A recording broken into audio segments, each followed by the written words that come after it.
Okay, Bismillahirrahmanirrahim. Assalamualaikum warahmatullahi wabarakatuh. Today our group will present for the subject Islamic Political Thought, which is our group choose the topic the role of ulama in government. Our group consists 4 members, which is NORHASYIMAH binti AHMAD FAUZI, SITI KHADIJAH binti Cik HASSAN, SITI NURLYANA binti Muhammad Yusoff, and lastly NURAIN binti ABDUL RAZAK. For introduction, the role of ulama is to control the movement of human beings so that it does not contradict the Sharia prescribed by Allah Subhanahu Wa Taala.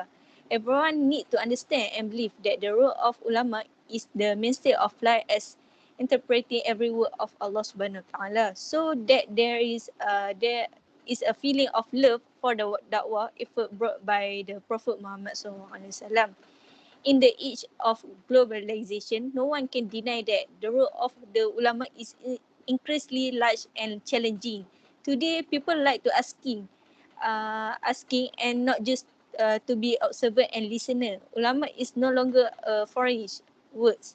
Since human beings today understand the credibility of knowledge in ulama should be used in developing of human being. Indeed, there are too many Muslim scholars born in the past who are member of various field of knowledge where people are in debt to them for their work hard in their respective field. Our research question for the study is first, what is the history of ulama's role in the government? Second, what is the characteristic of ulama? Third, what is the role of ulama in government in general and the role of ulama in Malaysia? Next. Our research objective is first, the history of ulama's role in the government. Second, the characteristic of ulama. And third, the role of ulama in government in general and the role of ulama in Malaysia. Okay, for the first objective is the history of ulama role in the government. The definition of ulama itself in terms of language is the plural noun jam'u for the alim, taken from the Arabic word fi'il, alimu ya'lamu means know. Said Qutb interpret that the scholar as those who observe the strange word and brought him to know Allah as the true enlightenment. They know God's creation, God's power, and even feel the reality of greatness by seeing the reality of creation. Okay, next. In the Quran, there are many verses that contain the meaning of ulama. Those who are people who know about religion. Among the verses is from Surah An-Nahl, verses 43. We do not send messenger before you, O Prophet, except mere men inspired by us. If you polytheists do not know this already, then ask those who have knowledge of the scriptures. Next. Okay. The changes of Islamic socialism was started by the Prophet Muhammad himself, who made the house of Al-Arqam as the first school in Islam. When the Prophet migrated to Medina, the mosque began to build. It is not just a place of worship, but as a social activity center in the form of religion and society, including as a center of teaching and education. Through the institution of the mosque, Rasulullah begat to many generations of scholars among the companions. Among those who were educated in the field of knowledge were Ibn Mas'ud, Ibn Abbas, Salman al-Farisi and others. Rasulullah also sent scholars among the companions to the cities in the Arabian Peninsula such as Yemen, Bahrain and Mecca. Okay, next. Ulama must be sincere, trustworthy and brave to deal with new opinions and discoveries that sometimes challenges the faith of a Muslim. The duty of ulama is not only limited to debating halal haram only, but it is more importantly to spread the religious knowledge to the entire ummah. In order to get guidance from Allah, Muslim must be faithful and knowledgeable. Therefore, the responsibilities of the ulama in the implementation of developing Islamic state is to feel and absorb the value of honesty, which is part of the planning of the personal formation of Muslim. Perhaps it is also necessary that all ulama, preachers and teachers need to be sent to expose the knowledge of science and technology in order to be absorbed in their teaching later. That's all. Okay, next is the characteristic of ulama. Ulama is the heirs of the Prophet. That is what the Prophet ﷺ said, and because of his narrated, then the duties, responsibilities, and roles of the ulama are not easy and challenging. When the prophets are gone, then the ones who continue the duties and responsibility of the prophets are the ulama. And then the first characteristic of ulama is an ulama must be an expert in Islam. They must be expert in Islamic science, understanding the Quran, master the science of tafsir, hadith, mustalahul hadith, fiqh, usul fiqh, and so on. They must also be the ones who preserve the trust of knowledge perfectly. Second, an ulama must love knowledge because they are the ones who appreciate the culture of knowledge. For them, to seek and spread knowledge is an ongoing effort. The strength of their knowledge is more prominent and convincing the society to their words. Third, an ulama must be a pious man because piety is the superiority of an ulama. Firm knowledge and a strong faith make an ulama is very obedient to Allah Subhanahu Wa Taala. This will make them always be careful in carrying out their responsibilities to society. Fourth, an ulama must be firm in defending the truth. They are the ones who really carry out the trust of knowledge. They will not replace this obligation with worldly affairs. Therefore, in effort to convey the message of Islam and defend the truth, they are not afraid of threats, blackmail, and torture. Fifth, an ulama must have the skills of preaching, such as communication skill. These skills are needed because of their task expose them to a variety of human beings.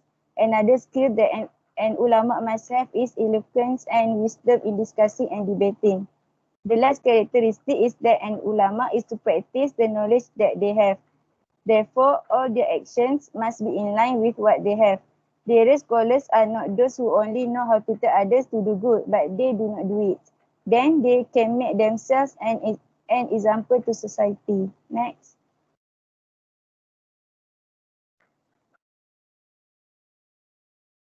The role of ulama in the government. Fazlur Rahman highlighted his thought on the main duties of scholar in a country, which is first, as an advisor to the government, both legislative and executive. Second, to carry out his duties as a religious leader for the community. Third, scholar also serve as intellectual element that can engender thought at the net level that can be made law. Next. In reality, in Islamic country, not all countries position ulama in a certain level. However, there are many countries where political power is under the influence of the ulama. It is not uncommon for the decline and appointment of a leader to be in the hand of the scholar. So, in general, there are at least 4 strategic roles of a scholar in the state, including as a source of spiritual moral power, as an agent of Islamic socialization, as a pioneer in Islamic reform, and lastly, as a source of strength for the bond of solidarity people. Next. According to Al-Ghazali, through his word, At-Tibru al-Masbu' fi Nasihat al-Muluk, he said that the political crisis that took place among the ruling authorities was due to the erosion of moral values that should be the reason or justification for existence of power holder in a country. So, in order to improve the political system and behavior of the ruler who suffer from moral deficit, according to Al-Ghazali, there is no other way but to carry out comprehensive moral reform because that is a requirement of the Sharia. Next. In this regard, Al-Ghazali suggested that scholar and intellectual who play the role of delivering advice or as a party that dares to rebuke the authority. The role of intellectual and scholar, according to Al-Ghazali, in his book Ihya Ulumuddin, is a scholar is a person who control the political rule of Islam and know how to act as a connector between the ruler if they disagree with the true principle of law in Islam. So, a scholar should be a teacher and guided to the ruler. Lastly, Al-Ghazali also emphasized the role of scholar as an agent of change in a country and scholar has the role of giving proper advice to the authorities. In this situation, Malaysia institutionalized the position of ulama, while every decision made by ulama by deliberation is used as a guidance, that is through the National Fatwa Council. Okay, to answer the objective number 3, our group choose the Dr. Zulkifli Muhammad Al-Bakri as a ulama in Malaysia. The Dr. Zulkifli Muhammad Al-Bakri contribution to Malaysia. First, interfaith harmony. Number 2, release of the book of Maqasid Syariah. Number 3, release of the book of Soal Jawab Fiqh COVID-19 and Inilah Doaku. Number 4, Federal Territory as Quality Religious Education Hub.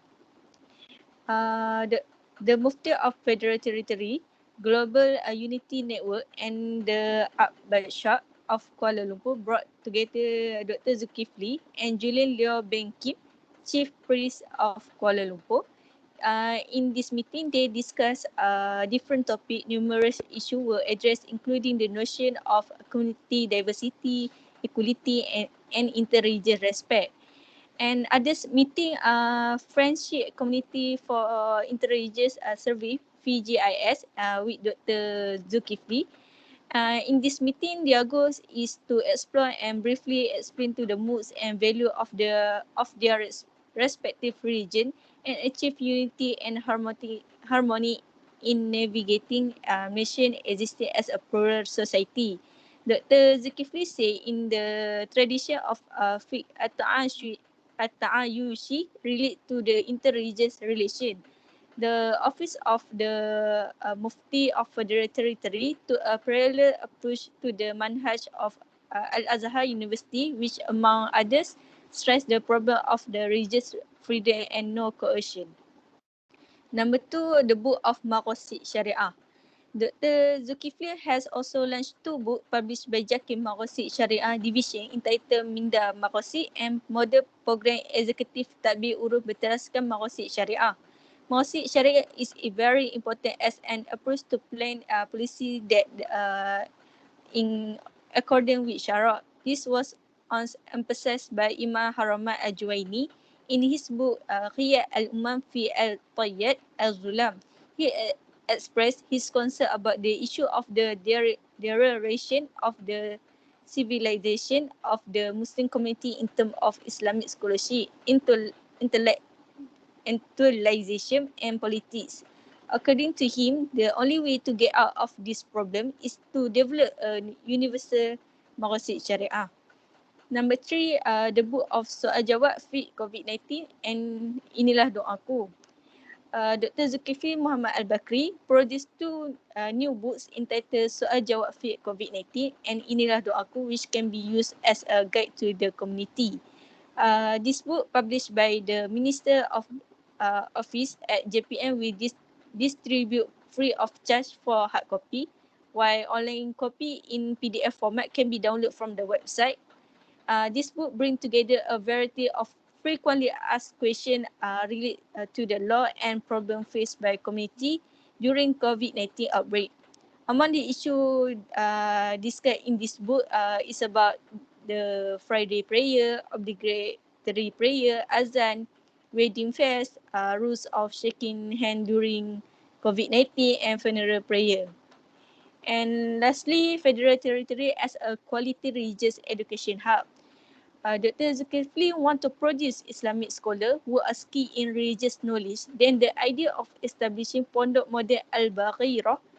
Pondok Al-Baghirah is the first pondok study center established in the Federal Territory, combining the syllabus of Turas classical and academic books study with full funding by the Federal Territory Islamic Religious Council.